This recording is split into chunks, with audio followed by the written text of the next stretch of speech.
On today's episode, we talk World's Toughest Mudder 2018 with 16 different members of the WTM community. 16 people. Hang on. This is the World's Toughest Podcast.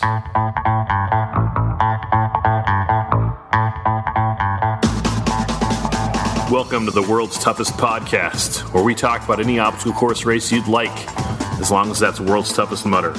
Each week we talk to members of the WTM community and share stories of success and failure in the single greatest event in OCR. My name is Will Hicks, and this is the World's Toughest Podcast. Welcome back to World's Toughest Podcast. My name is Will Hicks. Thank you for listening to the number one rated obstacle course racing podcast in the world. Thank you for reviewing the show on Apple Podcasts. If you haven't left a review yet, now is the time. It's almost Christmas time. What a great present that would be for me. On today's episode, we are going to talk with 16 different members of the WTM community. Some of them you'll probably know, like Sharkbait and Josh Cox and Diana Codaspodi. Some of them will probably be brand new to you, like Ronan Kirby and Eric Smith. But they are all members of the community, and they are great. There's a full list of our guests in the show notes, and we introduce each person as we talk with them. Before we start, you can email me at willhicks@gmail.com. You can follow me on Twitter at @thewillhicks, and you can follow the show on Instagram at World's Toughest Podcast. How great is Instagram? It's kind of grown on me. I was more of a Twitter guy. I still kind of am for getting my news, but if you want pictures, it's hard to beat Instagram. If you want more information on World's Toughest Mudder, you should follow our social media team on Instagram and Facebook. They post about the show, about our guests, and about World's Toughest Mudder. You can find them by using the hashtag World's Toughest Podcast. They are great. Well done, social guys. Let's talk Tough Mudder news. World's Toughest Mudder 2018 is over and is in the books. As I am recording this, we are a few weeks past World's Toughest, and it is hard to believe it will be another year before we are back in Atlanta again. By the way, how hilarious was it at the brunch when Team HQ announced WTM 2019 would be back in Atlanta? They said, "Are you guys excited about being back in Atlanta?" And the crowd went, "Eh." It was an underwhelming response at best. Next year should be the last year. Next year should be the last year. It won't be. So it's been a couple weeks. I have been thinking about the top 5 men and the top 5 women at World's Toughest this year. We talked with some of them last episode, and we will talk with more of them after our Christmas break sometime. I mentioned last episode that Aaron Rost was my bracket buster. Aaron finished in second place on the women's side. It's tempting to say Aaron came out of nowhere to win second place, but I don't think that is fair to Aaron. She told me last episode about how she ran Toughest Mudder South and barely got 25 miles. And she told herself, I want to do good at World's Toughest Mudder. And I need to put in the work now. And she did. She ran every day. She lifted every day. And when she finished in second place in Atlanta, it was a surprise to me. And I think it was a surprise to her. But it wasn't out of nowhere. She did the work. She earned her miles, and she won second place. Very proud of Aaron Rost. She surprised me this year, but she will not surprise me next year. Aaron told me in Atlanta that she listened to our podcast while she trained for World's Toughest. And she said it was nice hearing from other people that get it. Because let's be real for a second, World's Toughest Mudder is not a normal thing that normal people do. Aaron went from a regular listener of the show, just like you, to the women's podium at World's Toughest Mudder, just like Rhea Coble and Allison Tai. We love Aaron Rost. Great story. Aaron, congratulations. All that being said, Allison Tai got done wrong.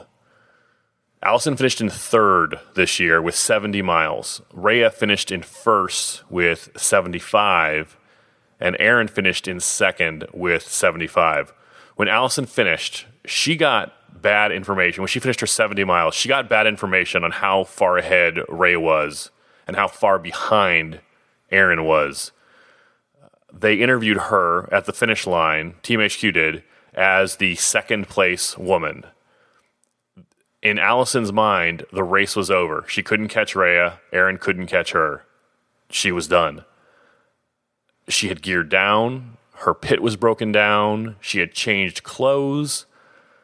She was sitting in her car. Tough Mudder headquarters knocked on her window to tell them there had been a mistake, and if she didn't go out and run another lap, she would lose second place and be dropped down to third. Now, someone might say she should have kept running. You never know what's going to happen. And for someone making that argument, one, you don't know what you're talking about. And two, you don't know what you're talking about. In these types of races, at the top levels, when your place has been decided and the race is over, the race is over. There are really only two exceptions. When you are chasing some kind of bonus, or when you are Robert Killian. This is how the race usually ends. Rhea knew she had won shortly after 9 a.m., so she stopped. Ryan Atkins and his team, they knew they had won at midnight, so they took a nap. The last-minute lead change and the kind of finish that we got between Chris Mendoza and Trevor Psychos is extremely rare. Allison was told her race was finished, so she was finished. Now, Allison is being very professional, and she doesn't have a bad word to say about anyone or about the situation. She's an adult, but she is a person, too. And I can't speak for her, but if it was me, there is no way I would not be disappointed in how those last few hours of World's Toughest went down this year. And Allison did absolutely nothing wrong.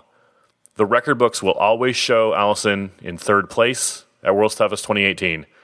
But I hope the people writing those record books tell the whole story about what happened at the end of the race. I mentioned Rhea finishing first. How amazing has Rhea Coble turned out to be? Last year, 2017, she won the sprint lap. I didn't run last year, so I had lots of time to follow the race part of World's Toughest Mudder and talking with other people out there on the course. The question we kept asking, this is last year, 2017, can Rhea keep it up? Can she keep it up? When is she going to blow up? She's been in the lead the entire race. How long can she go? We've seen lots of people, lots of men, lots of women go out fast. Elite ultra runners go out fast, lead the race for 6, 8, 12 hours, and then just the night hits or midnight hits, and they blow up, and they're done. Their race is over. That never happened with Rhea. She won World's Toughest 2017 going away. Then she starts racing Toughest Mudder this year, 2018, and she wins. Every Toughest Mudder she ran, she won. The 8-hour overnight race, Toughest Mudder. Then, World's Toughest 2018 in Atlanta. It's going to be cold. It's going to be miserable. Can Rhea do it again? Or will the cold get to her? She does it again. I don't want to be Mr. Hype Guy or put pressure or expectations on anyone, but right now, at this place in time, Rhea is on the verge of Atkins-level domination. And I don't say that lightly.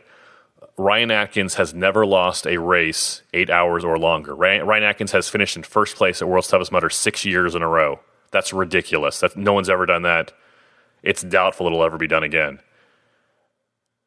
Rhea Coble has never lost a race 8 hours or longer. Now, I know that's not a true comparison. Rhea's done it 2 years in a row, and she's done 3 toughest mudders. Atkins has done 6 or 7. But if Rhea can put together another year like 2018 next year, if Rhea's 2019 is as good as her 2018, she will have the same aura of invincibility that Atkins has when Rhea goes into 2020. Look, already I wouldn't bet against her. I always say don't bet against the champion, and especially the 2-time champion. Toughest Mudder in 2019 is going to move from 8 hours to 12 hours. It's going to be a 12-hour race this next year. And that will only play to Rhea's favor.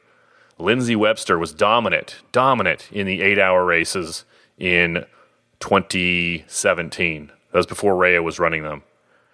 That was Lindsay's sweet spot. It will be interesting to see. And look at Lindsay Webster, Allison Ty, Rhea Coble. They have won, between the 3 of them, they've won most of the Toughest Mudder races. It will be, and those are all 8 hours. It will be very interesting to see in 2019 what happens in the 12-hour races. Those are the top 3 women: Rhea, Erin, and Allison. In 4th place was Alexandra Walker.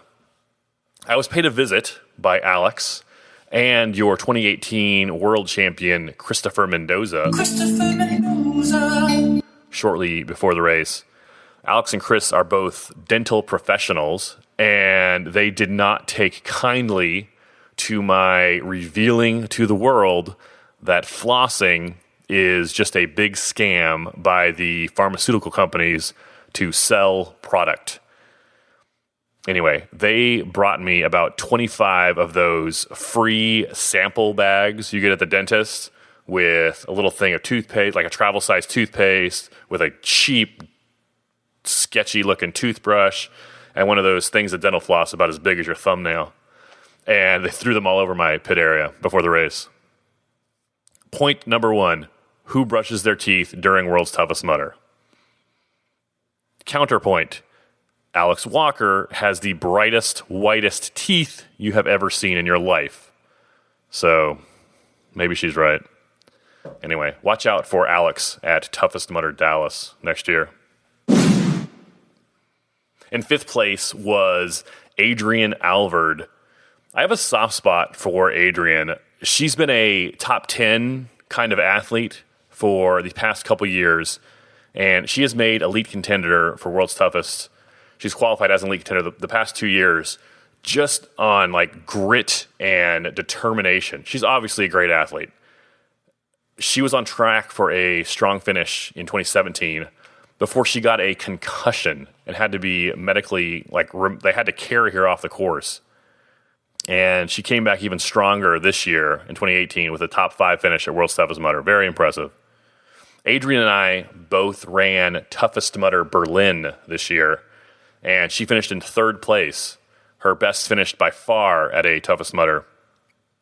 She had the giant check they give you for the podium, and she wasn't sure how she was going to get it home. She could have folded it in half, but that would have ruined it. And if she had left it straight, then her airline would have charged her like $50 for a carry-on to get it home. What kind of rinky-dink airline is making international flights and charging for a carry-on? That's garbage. So I told her I would transport the check home for her 3rd place check, so it wouldn't get bent, and my airline wouldn't pull those carry-on shenanigans.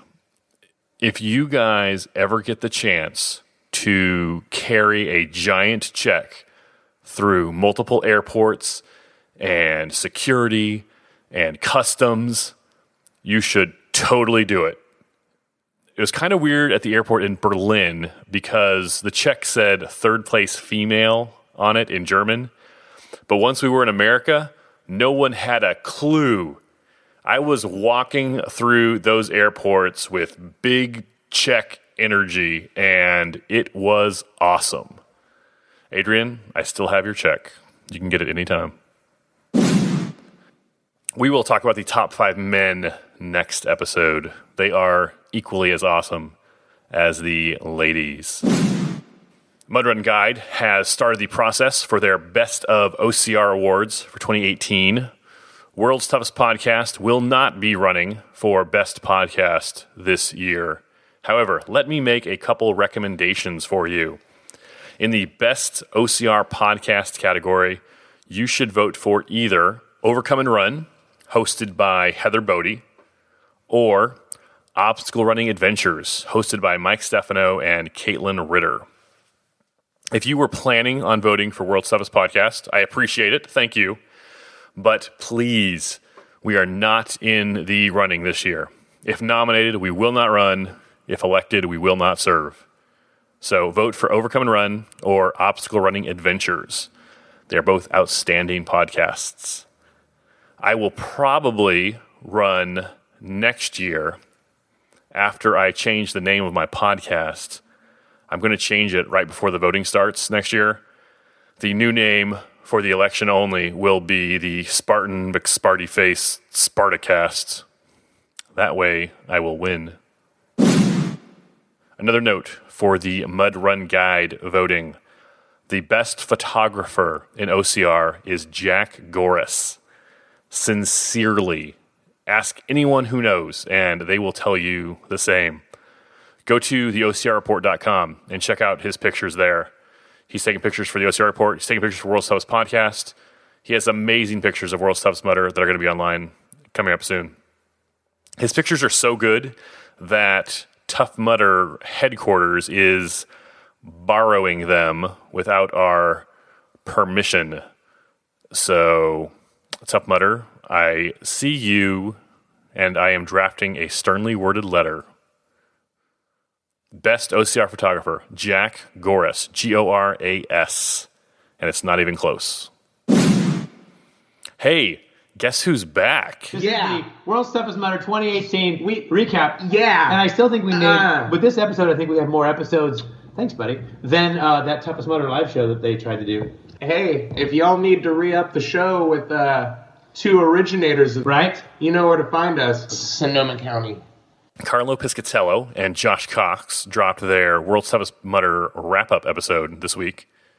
It's about 40 minutes long, and they talk all about World's Toughest 2018.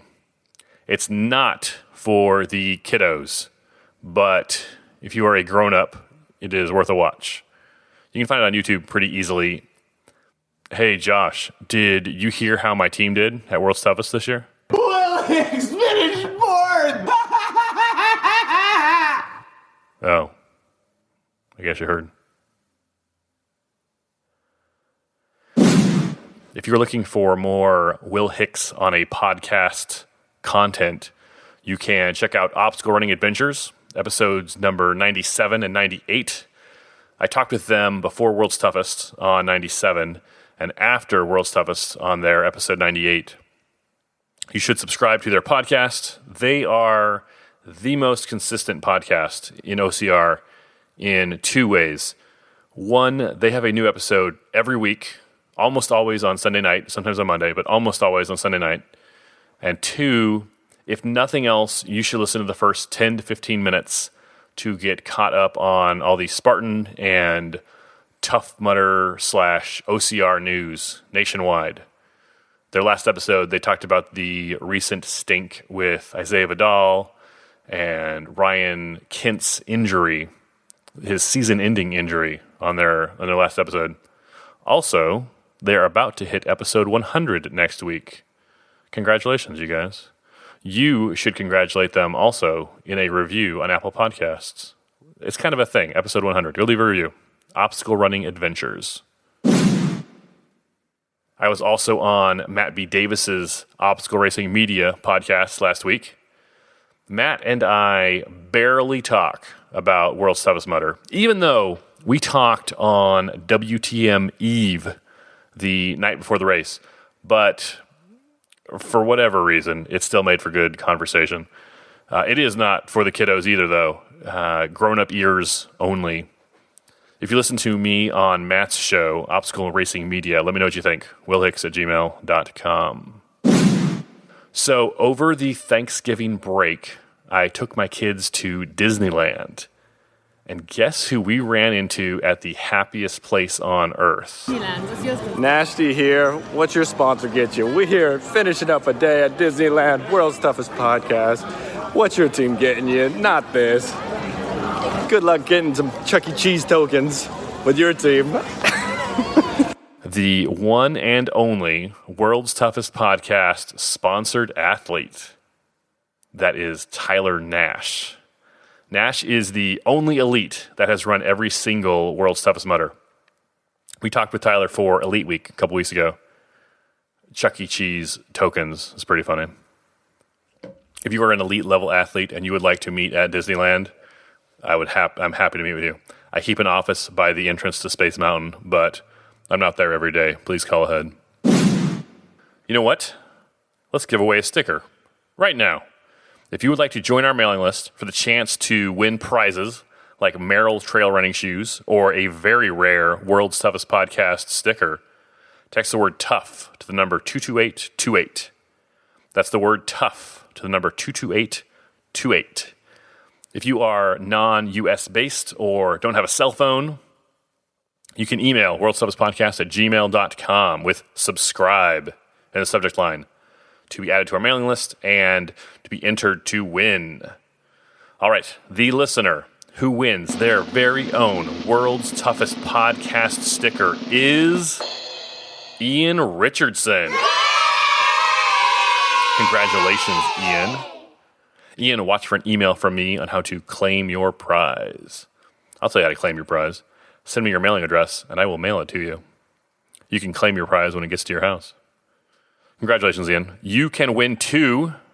You cannot buy these stickers anywhere. Well, maybe from Ian Richardson. Ian, I had better not see this on eBay. You can win too, totally free. Text the word tough to the number 22828. It's time to play You're So Smart. Hey baby, you're so smart. Look at what you're doing now. Last week we asked the question, who are the 4 men who have run 100 miles or more at World's Toughest Mudder more than once? The answer is Ryan Atkins, Robert Killian, Christopher Mendoza, and Trevor Psychos. Congratulations to our listeners who answered correctly. They are John Hobson, Stephen Geppert, and Kevin Gregory. Congratulations, John, Stephen, and Kevin. You're so smart. Hey baby, you're so smart. Look at what you're doing now. Here's our question for this week. I mentioned earlier Allison Ty finished in 3rd place at WTM 2018. That podium finish is Allison's 3rd time on the podium and is the 3rd most podium appearances by any woman. Who are the only 2 women with more podium appearances than Allison Ty at World's Toughest Mudder? And how many podiums does each of those 2 women have? I want 2 names and 2 numbers from you. Who are the only 2 women with more podiums than Allison Ty? And how many podiums does each woman have? Email me your answer to worldstoughestpodcast@gmail.com with "so smart" in the subject line. If you email me and you are correct, you will win absolutely free a shout out on the next episode. Good luck. And that has been You're So Smart. Hey baby, you're so smart. Look at what you're doing now. Before we talk with our guests, let's read some iTunes reviews. 5 stars. 5 stars. 5 stars. 5 stars. 5 stars. 5 stars. 5 stars. 5 stars. Our first review comes from Canada. From Canada, ESB Mutter writes, "Love this podcast. 5 stars. Whether you're a newbie or a seasoned vet, you will get something out of this podcast. Great information and candid interviews. Will has an awesome sense of humor and always entertains. The perfect companion podcast for those long WTM training runs." Thank you, ESB Mutter. ESB writes that you will get something whether you are a newbie or a seasoned vet. That is something that I think about. Right now, somewhere in the world, listening at the same time you are, listening alongside you, is a guy or a girl who is brand new to OCR. Or maybe they've just signed up for their first race next year, January. New year, new you. And they're like, what is this Tough Mudder thing all about? And so they're listening to a podcast. They're trying to learn, trying to get prepared. They're brand new to the sport. And right alongside them and right alongside you are world champions of the sport listening to the same podcast. And I think about that.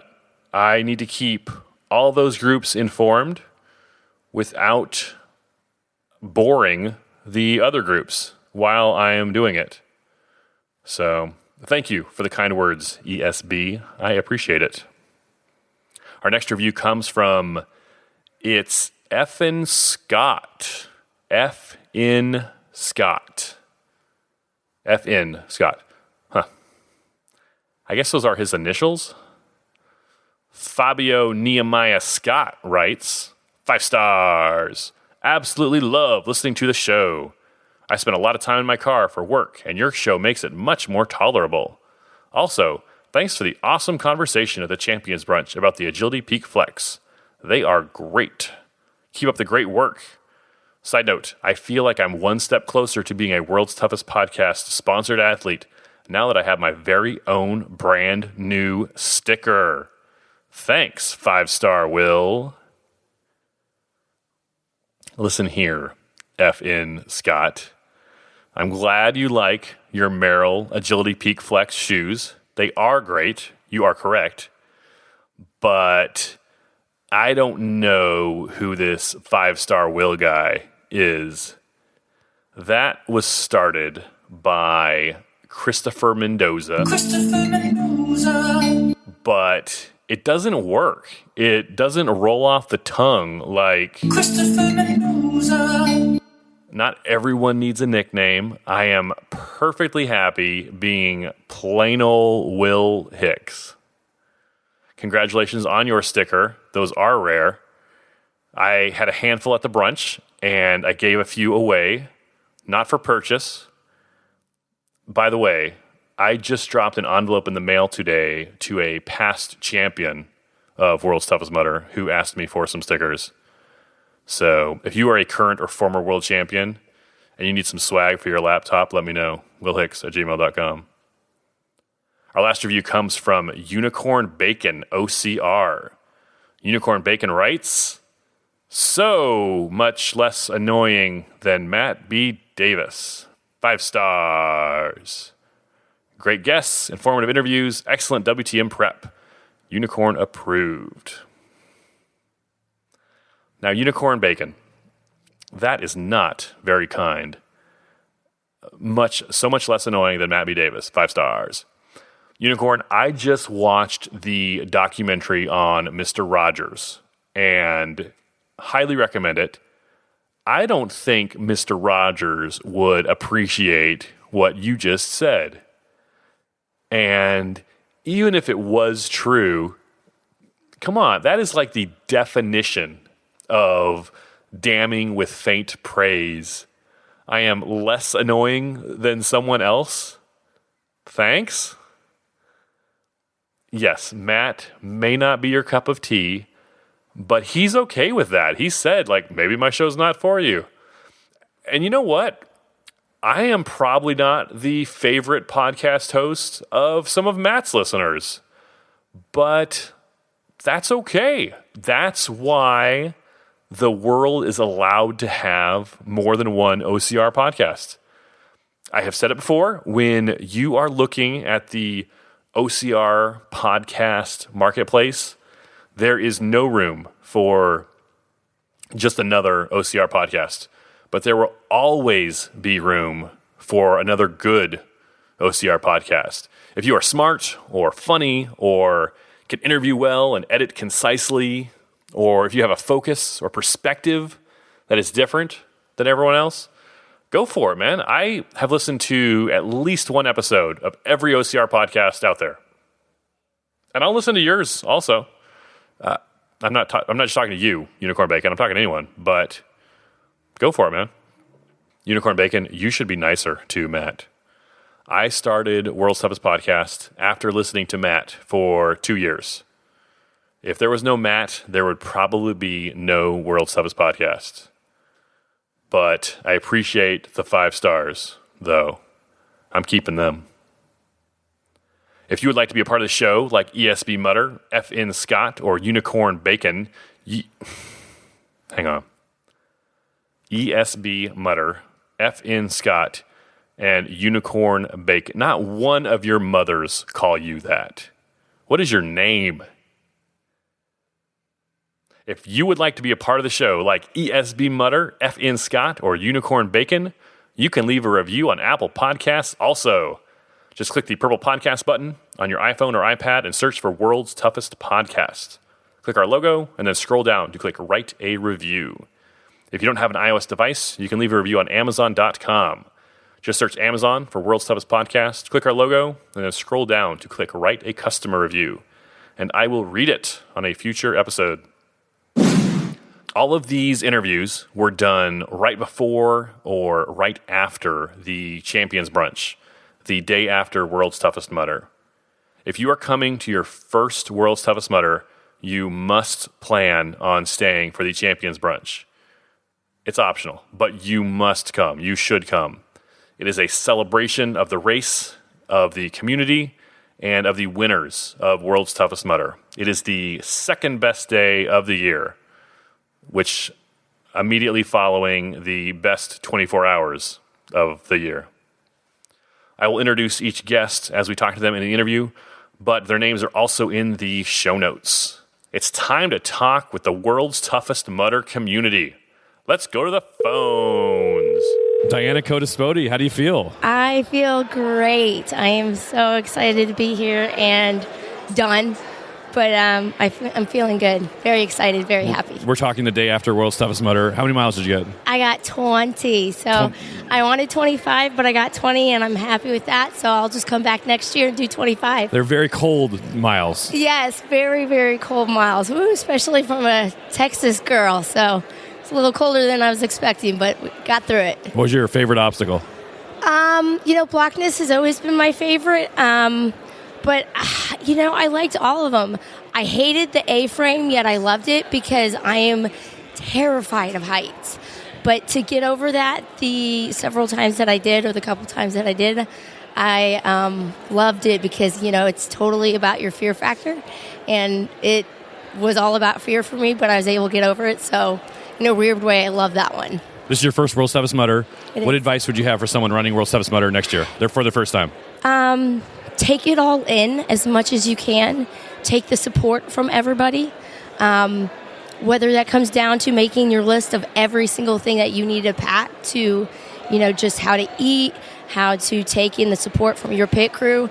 I couldn't have done it without my pit crew either. They were huge. I didn't realize how essential they would be.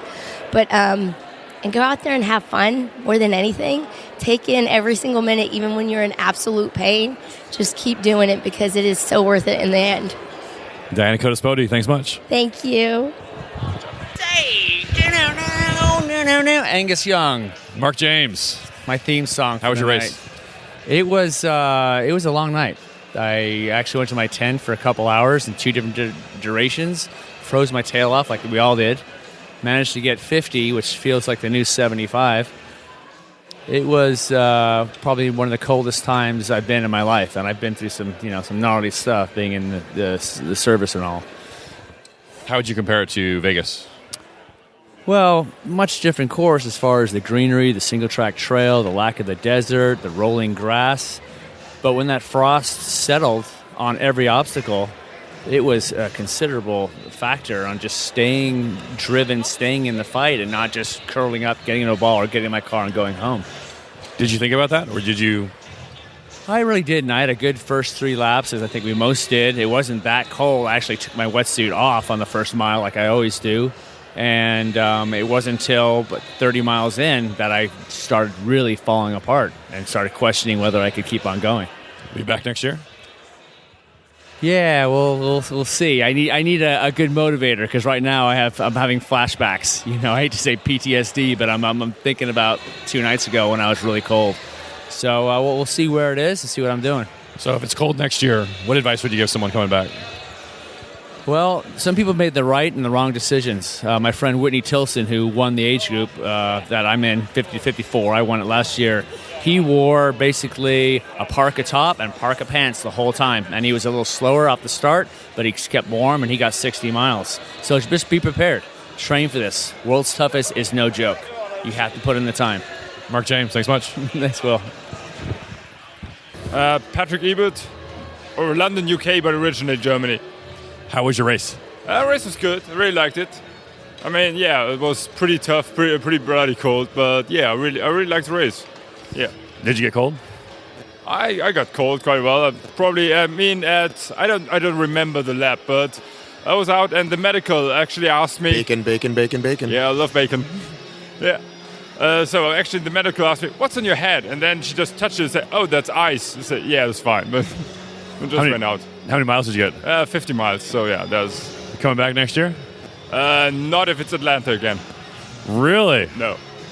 Seriously not. I've seen more crime scene bands in the last week than I ever saw in my whole life. So no, I loved the race. I really loved the obstacles. It was a great organization from TMHQ, but it is a damn poor choice of venue.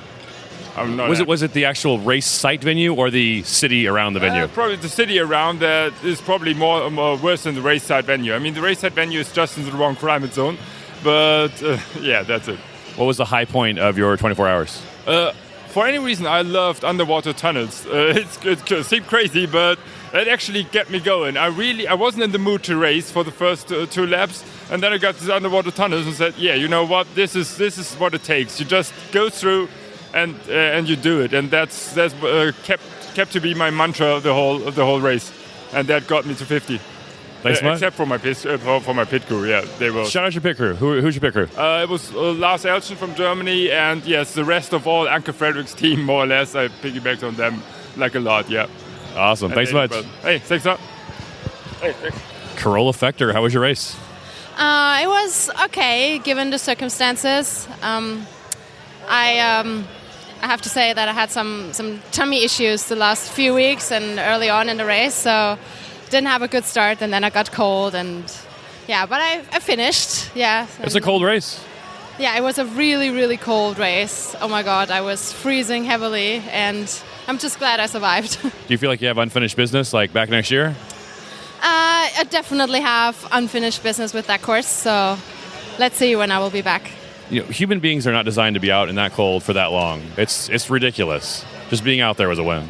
Yeah, I don't know. Some people can deal with the cold. For them, it's no problem, but I'm always freezing. So it was definitely too cold for me. And yeah, let's hope for better weather next year. Do you think like a different wetsuit or more protection, could that make a difference next year? Yes. So maybe if I would have had 2 more 6mm wetsuits and about 20 more of these like hand warmers, then I could have survived 2 more laps. It's going to be cold no matter what, right? Yes. What was your favorite part of the race? I liked the new Black Widow obstacle. I liked some of the new obstacles. I think they were quite cool. But I think personally, my favorite part of the race was my last lap because I ran it with one of my friends, Rhonda.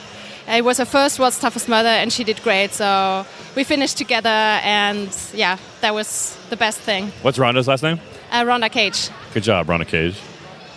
Carl, any last thoughts? Yeah, I think it was a great event. I met all of my friends again. I had lots of fun, and yeah, can't wait to be back. Corolla Fector, thanks much. Will Chung from the UK. How are you feeling? Yeah, I'm feeling pretty good. I'm a bit disappointed. I'm coming off the back of a cold, so it really kind of affected my mileage over the weekend. But, here for the bunch, having fun, meeting loads of people, celebrating their achievements. Fantastic.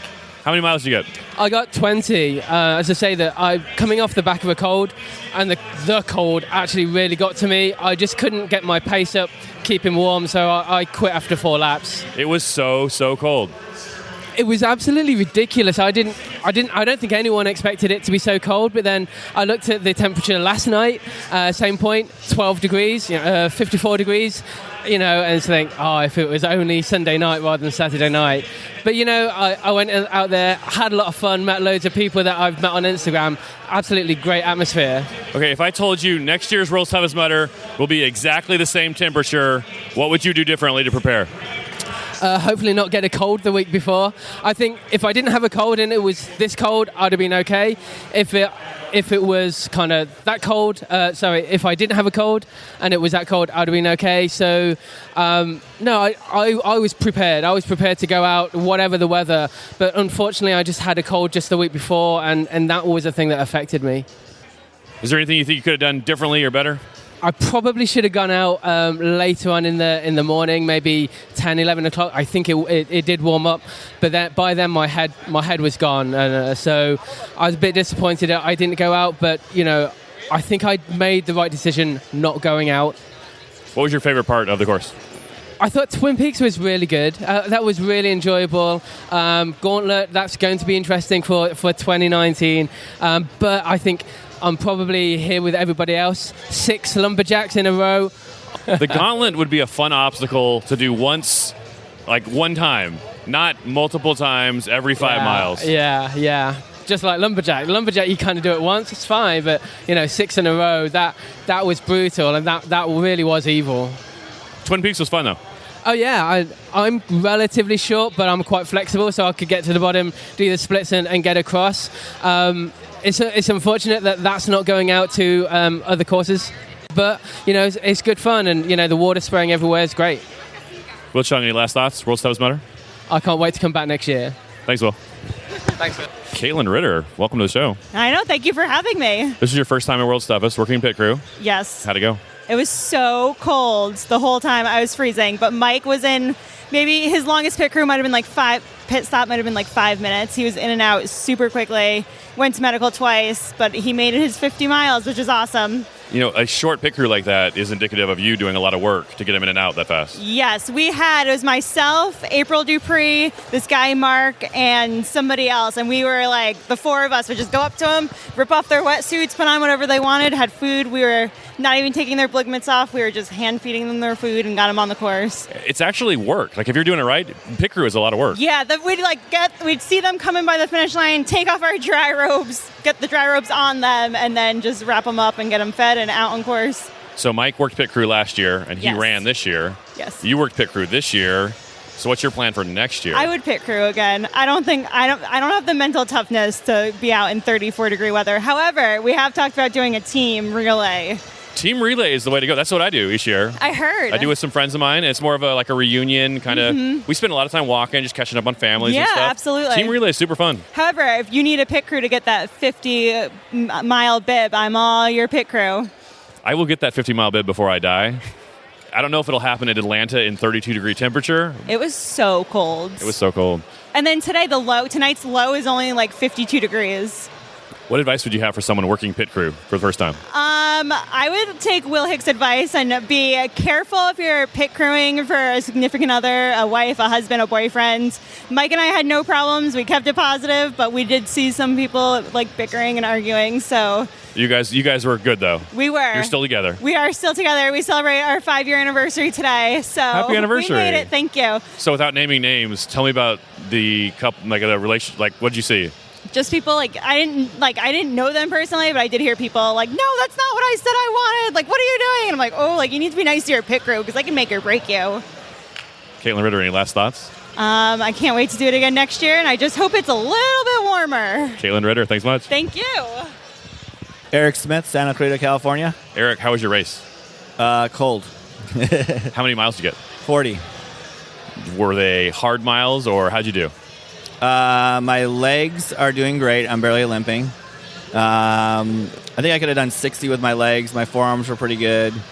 Honestly, I think I needed a carrot to get to 50. I have 250 bibs, but... So you have 250 bibs before. This is 40 this year? Yeah. What was the difference between this year and your previous years?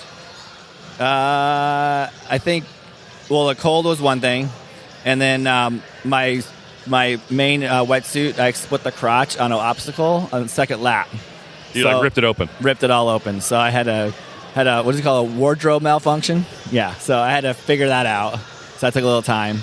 How did that affect, like, it let water in a lot more than... Yes. So the wetsuit was still working, just not as effectively, or not at all? It was working, but not in the nether ends, or the nether area, Sure. whatever you call that. Yeah. Which, that can get to you pretty quick. Yeah. And that's your core, too. we Like, you need to keep that warm. Yeah, we solved it. Then I had to have 10 millimeters on neoprene on my chest, so I was tight, and So that, when you have that much neoprene, it makes you run like the Michelin Man, kind of. Yes, exactly. Yeah. So what was your favorite obstacle? I really liked the Twin Peaks a lot. That was really fun. I don't know if it was my favorite, but I enjoyed it. Were you able to get across it each time? Yeah, I did every time. Yeah.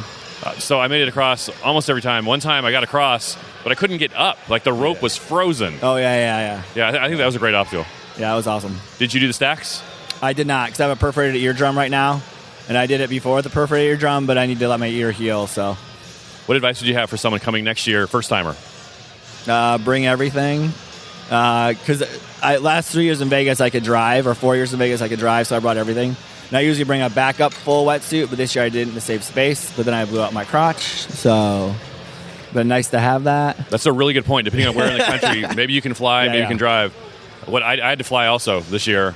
I bought more stuff here than I've ever. Like usually I'll bring Gatorade with me, right? Yeah. You don't, but buy everything you can possibly buy at the site or in the city. But I think do that. essential gear like wetsuits or like I brought 2 pairs of gloves, and one of my gloves actually ripped. So it's one of those things that you do 4 events and you never need it. So you're like, this year I won't bring it because I've never needed it in the past. And that's the year.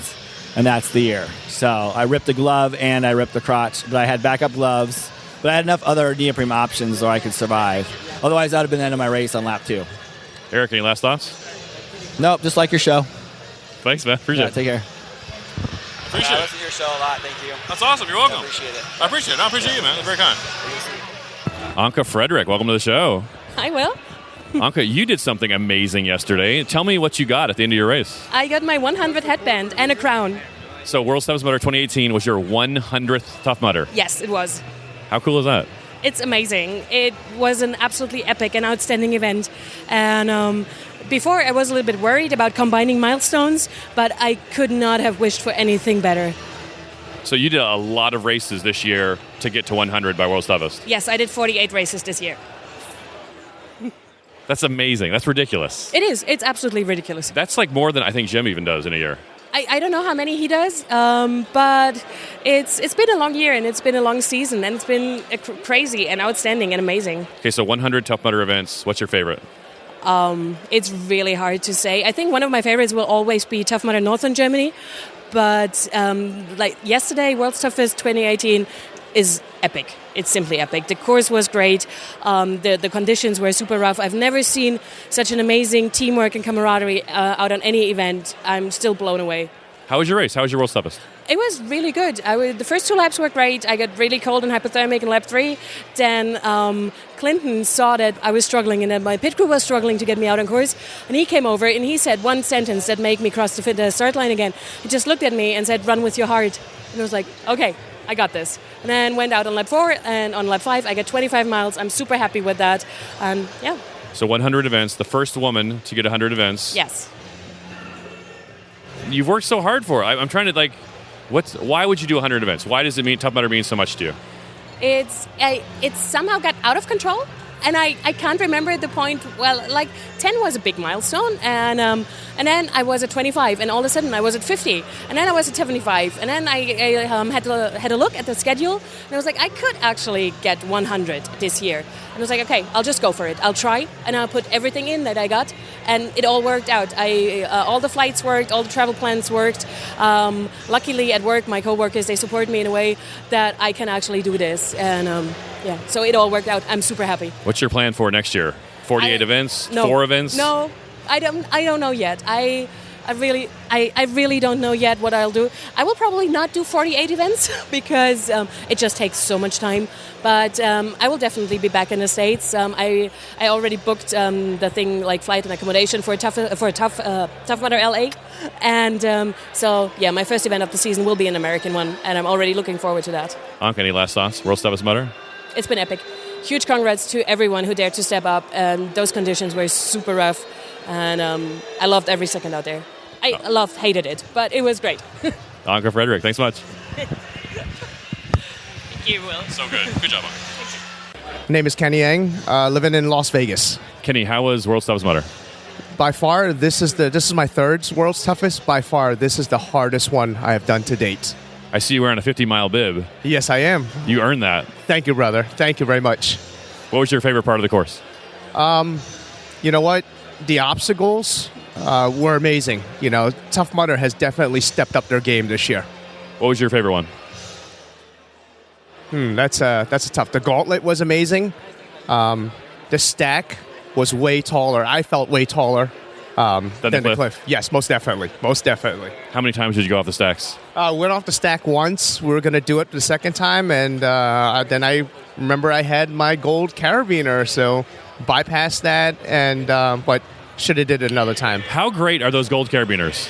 They are amazing. You know what? It actually cut the time down for us per lap. So it was definitely a lifesaver, definitely. But you got to use it wisely. The gauntlet seems like it'd be a good obstacle on a summer day, like to do in SoCal, to do one time, not to do over and over and over again. Oh yeah, most definitely, especially with grip strength. Just going through, all those obstacles, it definitely does kick your butt. Like I said, definitely Tough Mudder has brought back the tough back in Mudder. Are you going to be back next year? That's still undecisive right now. Me and my brother are assessing it. We're just going to enjoy it. I'm going to take some time off, enjoy the family, and I'll readdress it. Maybe by tomorrow if they announce something. We'll see. Let's talk to your brother. Okay, here you go. What's your name and where are you from? My name is Michael Wang, and I'm from Philadelphia, PA. How was your World's Toughest? This was a very interesting one. With the weather, it just played a big role in the whole entire game plan. I see you're also wearing a 50-mile bib. Were you guys together the whole time? Yes. Kenny and I ran the whole entire race from noon to when we actually crossed the finish line, and together as a team. Started together and finished together. How cool is that? Two brothers, 50 miles total? Yes. Tell me about that experience, running together. What was it like? For me, it was more of us just staying together and him pushing and pulling me through the whole entire race. Was this your first one or have you gone before? We have actually done 3 together. You've done all 3 of them together? But then we have never ran together as a unofficial team. Did you enjoy the team aspect? Would you do that again? It would be my honor if he would ever want to entertain this idea again. I'm turning red here, by the way. Did your brothers, you grew up together. Brothers sometimes fight, but they're close. Was there any moments on the course that were tense, or what was it like out there? Not even in our darkest moments between the both of us.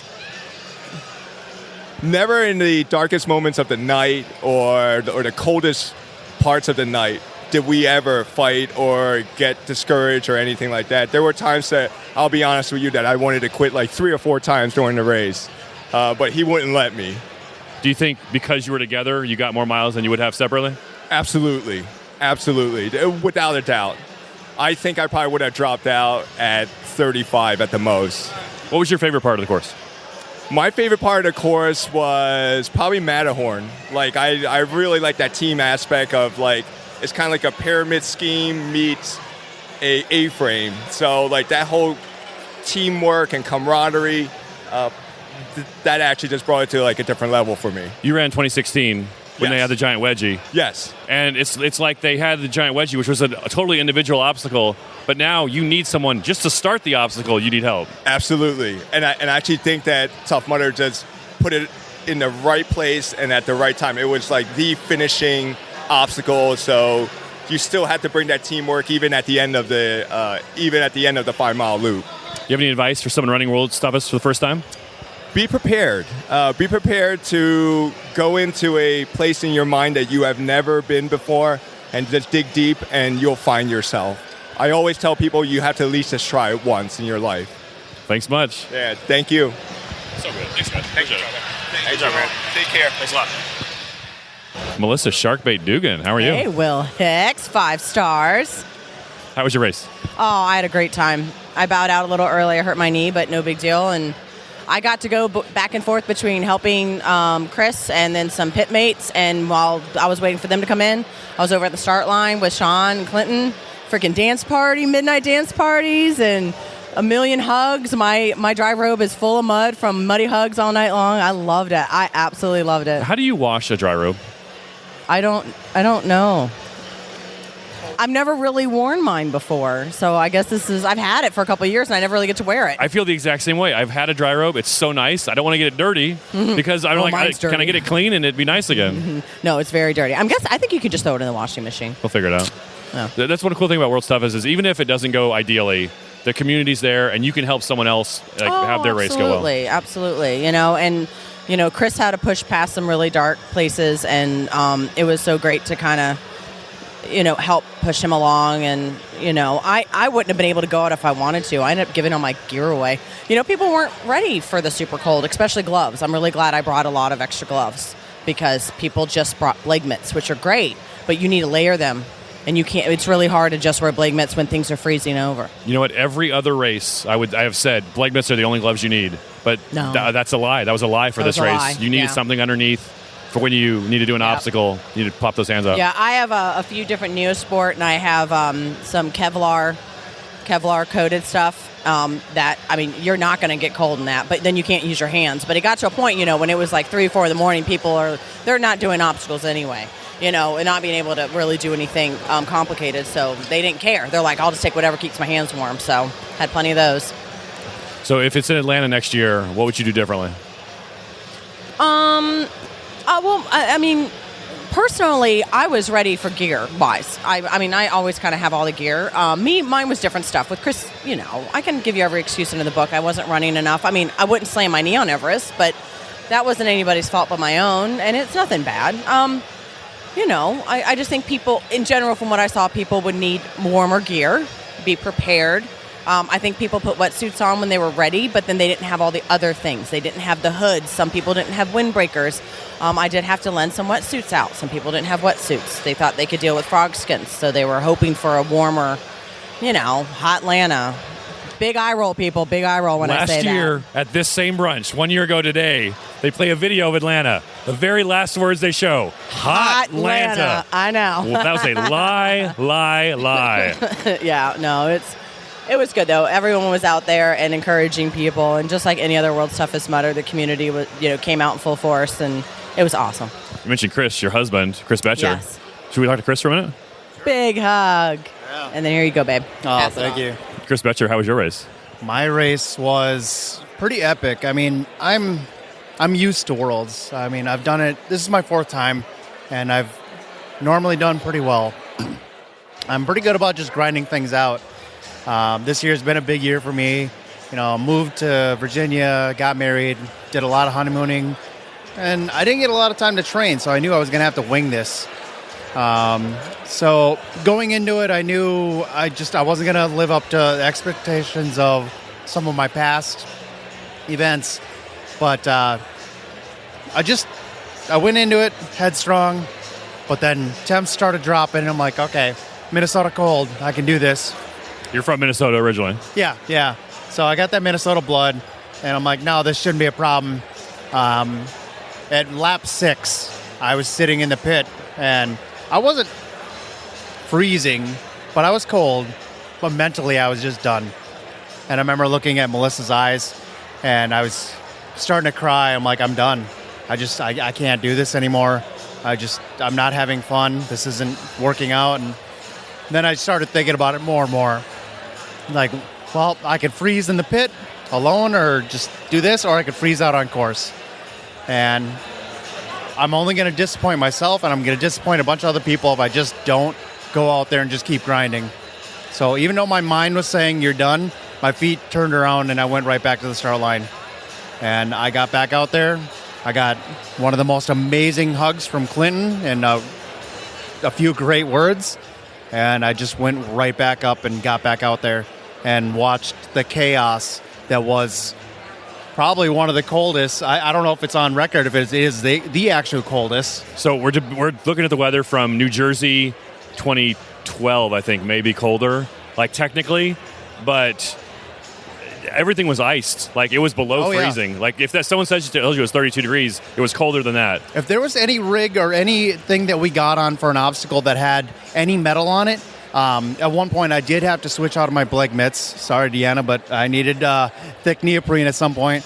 I would grab onto a metal bar and I would have to peel it off because everything had such a layer of ice and just moisture on it that, I mean, it was tough all the way around. They were shutting obstacles down for hours and hours because they were just so dangerous. Which was nice at parts. You're like, I can't believe they did that. Thank you. And, when you're sitting there at 3 and 4 or 5 in the morning, you're like, oh, thank God I don't have to do that one because I'm going to slip, I'm going to slide. There's a possibility of injury. On top of that, you're sitting there doing all the other mud running where it's thick and you're sliding everywhere. Your ankles are starting to roll, and it was really, really rough. That clay is no joke. It's not Vegas dirt. So the clay, the dirt, and it was sloppy and slushy, and I felt like I was sometimes going downhill. Everything was slippery, and it was like it wasn't even. Sometimes it wasn't the obstacles; it was going downhill in the mud. Yeah, I was wearing some Merrill really aggressive shoes going down the hill, and even then, it's like you'd better be really well prepared because the shoes I was wearing should have caught me through everything. And there was times where even I was like, "Oh, okay, I gotta touch lightly when I step here because this is there's a potential just to slide down this hill." What kind of shoes were you wearing? I was wearing the Agility Peaks, I believe. So, because I've got all of them now. It's just one of those. I just kind of pick and choose which event I'm gonna do, and I pick the appropriate shoe. So, Chris, any last thoughts? World's Toughest Mudder? You know what? I think it's hilarious. The people who came in as newcomers this year, and this is their first World's Toughest Mudder, congratulations. You just saw some of the worst. I've done this 4 times now, and this was epic. Chris Betcher, thanks much. Thank you very much. You're not wrong, man. For a first year, can you believe? Oh, man. Ronan Kirby, how was your race? It was grueling. Well, oh my God, it was nothing like last year. You were on a national team, Team Ireland. Yes. How'd you guys do? You know what? Well, we came just behind you. We came 5th out of all of the teams. We came 4th out of the national teams. But, the way we like to look at it, Ireland came 2nd out of the nations that entered. And we can go home feeling pretty good about that, right? That's amazing. Yeah, it is pretty amazing. We're pretty amazed. We were pit neighbors last year. We were. My team was right now. My Team USA was right next to your Team Ireland. We weren't neighbors this year, but we saw each other out there.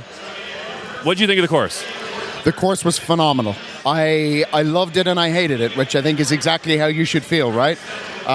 There were things in it that I found really challenging. Spread eagled. Who'd have thought, right? It was playing on my mind. But then things that last year in Vegas, like Kiss of Rocks, it was great this year. It was a proper kiss of mud. I think Tough Mudder did a phenomenal job putting together the course that they did. The thing that got us was the weather. We were not prepared for, in our money, -1. And that was tough to take. But pretty pleased with what we did overall. How many miles did you guys do? We did 30 individual miles each. That's down from last year. We got our brown bibs last year. Thought we were coming here this year to better it. But under the circumstances, I think that 30 miles was a great result. What was your guys' high moment out there on the course? What was the best part of the race for you? Best part of the race? Wow. Oh, you know what it was? It was as we were taking our time, just coming up to 8 o'clock, waiting for the electrical route to open.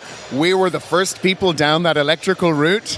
And as we got up to electroshock, realizing that the webbing was not as thick as we're used to in Ireland, so you were just able to shimmy your way through there nice and slowly. So we got out of that shock-free. We then got to the one you crawl under, entrapment. Entrapment was fine, a little bit of shoulder work, certainly for somebody my size at the end. And we had never done operation before because we've never had operation in Ireland. We'd heard stories of you getting shocked if your neighbor gets shocked and all of that. It was great. We Rob Farrell, one of our team members, got shocked, I think, our second or third time going through it, but that was it. We loved the electrical route. We did that after it opened. Well, my team did that every single time. Yeah, why wouldn't you, right? In fact, our last lap, we used a golden carabiner on the first part, and then we took the electrical route the second part. It was essentially a lap to recover. Yeah, and then and doing it that way, you only had one water obstacle, really. Yeah. With Mud Mile. Yes, exactly. Well, I think at that stage we were still... Oh, no, you're right. We skipped the lake. Yeah. And because they were shutting down obstacles because it was too cold, it was getting dangerous, that was icing over. Yeah. You know, one regret out on the course, I did not jump off stacked. Same here. It was, you know what, we took our golden carabiner earlier, and we missed the stacks. Like, we got past it just before it opened, and then our next lap, we used the golden carabiner, so we only came to the stacks once or twice, and it was late in the day. We were beat up, and we're like, we just weren't, same, like, everyone talks about regret. Like, we could have done it, right? We could have done it. I'm sure you thought it, but we just didn't. It's not the jump. It was the climb. Totally agree. Last year, at the top of the cliff in Vegas, I had been dreading it for months coming up to it. First time I went to jump off, people will tell you stories about the guy who threw his arms around the guardrail and swung round, and that was me. So I climbed back up and eventually did it again. But once I'd done it, I was like, oh, okay, all right, I can do this. So I came here this year knowing there was a big jump, thinking, I am going to nail that. Nobody told me I'd have to climb up to the top of it. And it wasn't just like climbing a ladder. It's like the climb where the ledge is like upper chest height, and you need to do like a muscle up or a dip almost to get all the way up there, or have someone boost you. And so you're exhausted by the time you get up to the top. I talked to some people who did the cliff, who did the stacks. And they said, I had to take like 2 minutes, 3 minutes just to get my breath when I got up there so I wouldn't drown once I jumped. That's it. And it's not like it was a long swim on the other side or anything like that, but... No, all my training coming up to this, I was training for a different competition, and Worlds this year was just kind of tacked on at the end. So I'd done loads of cardio this year and zero strength training. So I was looking at that thinking, yeah, maybe not this year. I tell my kids when we go to Disneyland and we don't get to do some rides, they're disappointed in the car going home. I say, it's okay, you save something for next time. So, Team Ireland, you save something for next time. Yeah, the jury's out on that one at the moment. Maybe. Actually, that's not fair. The jury had come to a conclusion, but some of the jury may be changing their mind at the moment. So we'll see. We'll see where that one ends up. Ronan, any last thoughts? World's Toughest Mudder? Epic. Absolutely epic. And I just want to hear those preliminary results that we were talking about confirmed. Ronan Kirby, thanks so much. All right, cheers. Josh Cox, how was your race? My race was good. It was. I forgot it was this weekend, and then Justin's like, "You ready to go?" And I'm like, "I just threw some shit together, walked through the park. It was good." And by all of that, I mean, forgot it was this weekend. No, of course I didn't. I've prepped really hard for this thing, and I'm proud of my prep work because this is easily the coldest, hardest thing I'd ever worked through, and I got 35 miles, but it was a really hard-fought 35. Like, the longest I pit, I took an hour and a half pit, and then got back out, ended my race at around 10:30, and dude, it was a good race in the fact that it was so terrible, and I kept going. It feels good that how much it sucked, but you still didn't. It didn't like destroy you. Right. Yeah. Not like you beat it, but it didn't destroy you. Right. Like exactly. I can walk this morning. I wasn't anticipating that, and I was doing all right yesterday. But you go to bed and you're like, all right, let's see what's gonna feel good tomorrow. And I got up and I'm like, okay, it's all kind of the same. I can handle this. That night after World's Toughest Mudder, no one ever talks about it, but you get back, you need to take a shower before you get in the sheets, because otherwise it's disgusting. Yeah. But you really don't want to take a shower. No, you don't want to do anything. You want the shower. You just want the shower to be on you already, and you're like, how can I make this happen? Do they make a hospital bed shower? Where you can just kind of gurney yourself and just kind of, I don't know. We should invent that. Patent that quick. Yeah, I think that's a thing that everyone here would be like, I will spend all the money on that. Let's make this happen. And then you sleep and you're like, you lay down and you're pretty much literally like dead to the world for hours. Well, I'll be honest though, I actually ended up washing all of our other runners' muddy stuff. Yeah, dude. You were doing laundry afterwards? Yeah. You know what I mean? Like, we're at an Airbnb, we didn't want to mess up their washer and dryer, and I'm like, you know what? I'm gonna handle this thing, and I'm not even kidding. At like 6, I was back in my headlamp and like a windbreaker, and I'm watering down everything, and because one of our runners had to leave the next day, so I wanted to make sure she was good, you know. And yeah, it was after that I died. Josh, you're a kind man. I have my moments. You know what I mean? As we all do. I'm just glad that sometimes mine get documented. Thanks for that. You coming back to Atlanta next year? Yeah, that's the plan. Yeah, oh, for sure. I'm glad that I went through this so that now I know that even though they say it's the South, it's just the East Coast still. I swore I would never do Jersey or anything like it, and then they're like, hey, it's going to be in Atlanta. Oh, that's the South. No, it's not. Hey, it's starting. We got to go. All right, talk to you later. Bye. I love you. Love you too. Jessica Johnson, how are you? Good, how are you doing? We are talking right after brunch. We are. You just won an award. I did. Tell me about your award. So my award that I didn't know was going to happen was for personal achievement.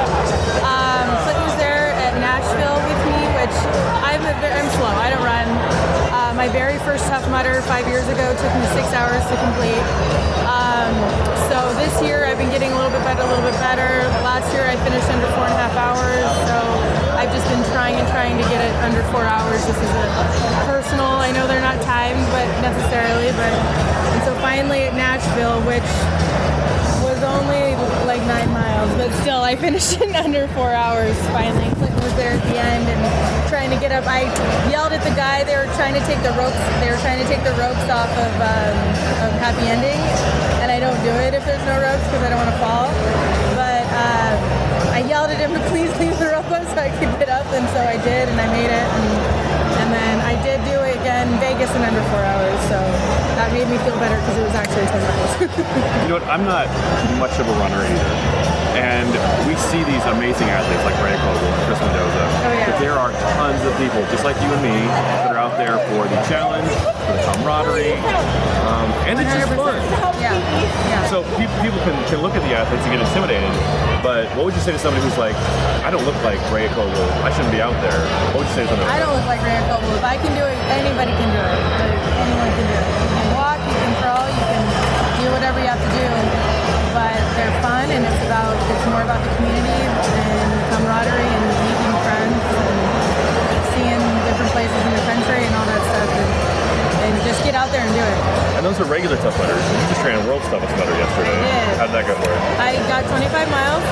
I just stopped in the middle of the night because this wetsuit was too tight, and we needed the wetsuit to be out there. It was freezing cold. Also, everything was getting iced over, so I just didn't feel comfortable on the walls. But then I got the clothes back on and went back out for my last lap at about 9 a.m. Finished with some great people. Finished right after Trevor.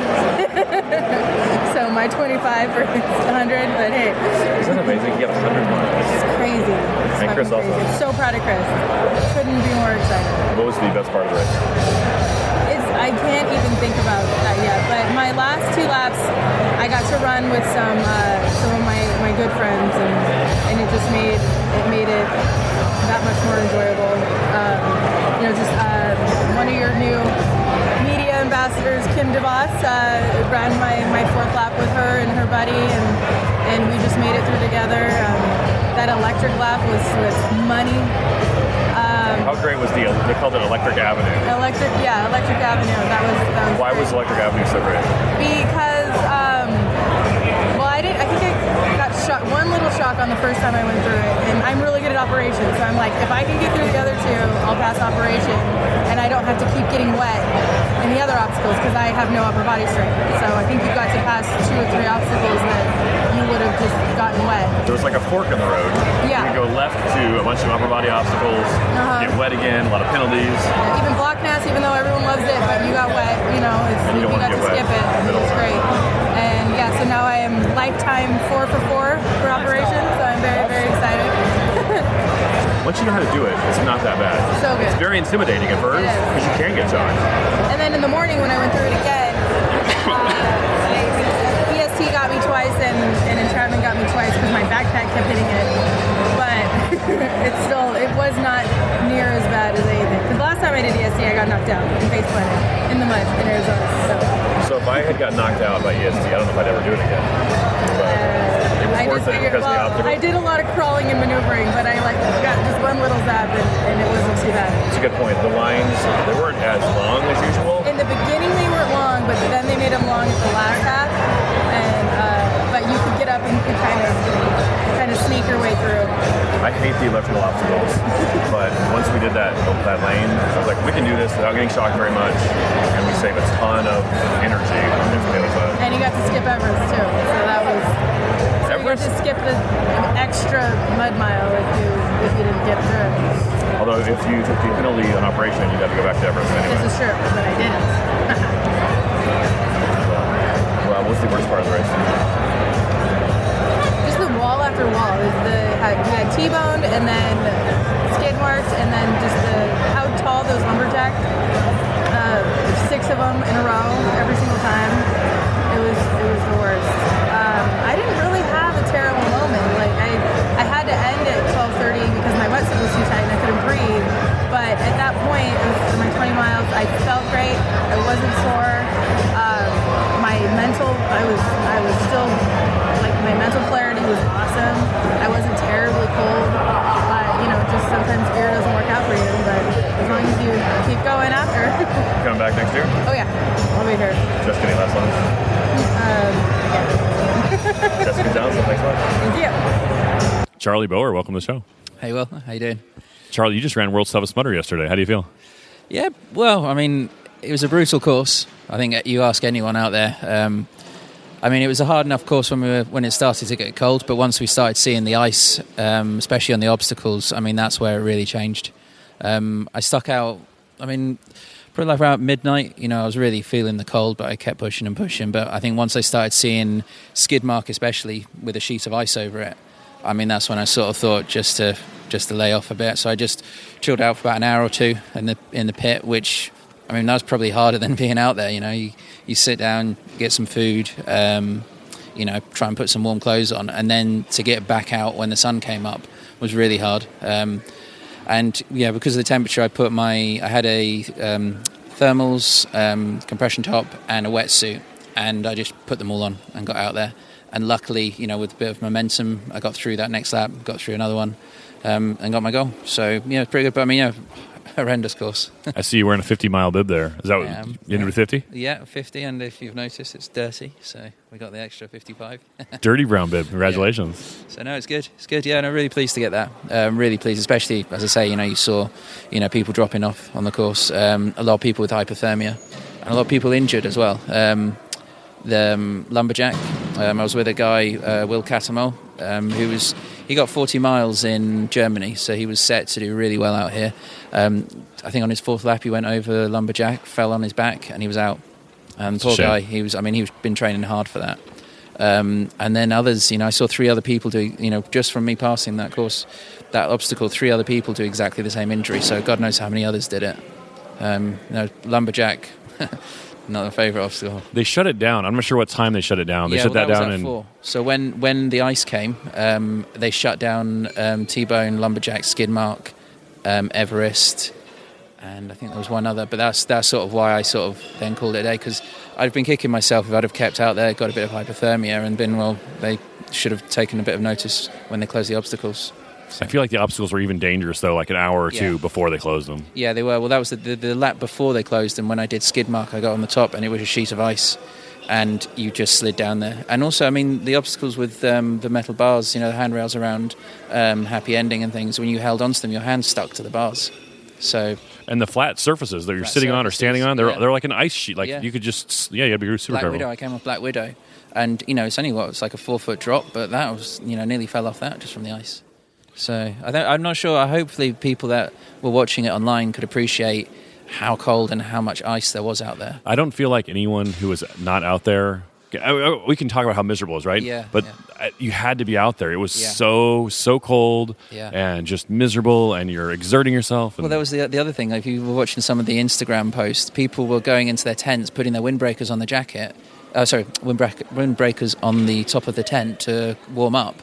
And then they were coming out and they were frozen solid. There was a guy whose bib was like concrete.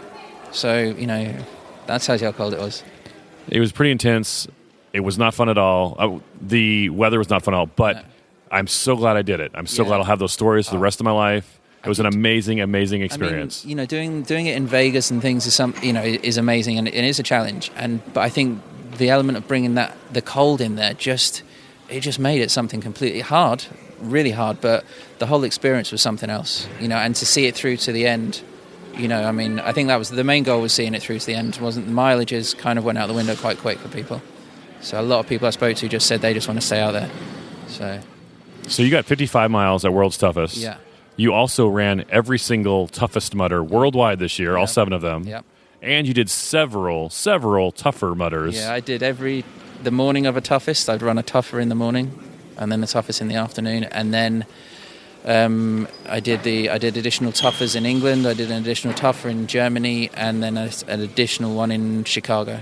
We're going to talk in another episode, like a full episode, about which toughest was the toughest this year. Because you're the only one who's done every one. Yeah.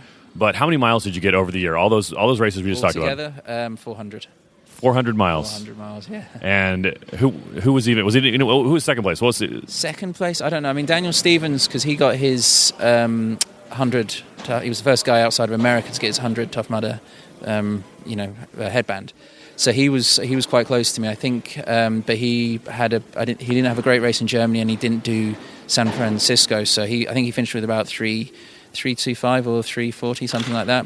But they didn't have the time. They didn't have the miles up online, so you couldn't really follow it. I mean, it's hard to compete, see what everyone else is doing. I mean, you had to just talk to people. Really, I think Alison Tai was quite set because she was at a lot of toughers, and she's amazing. She always does really well.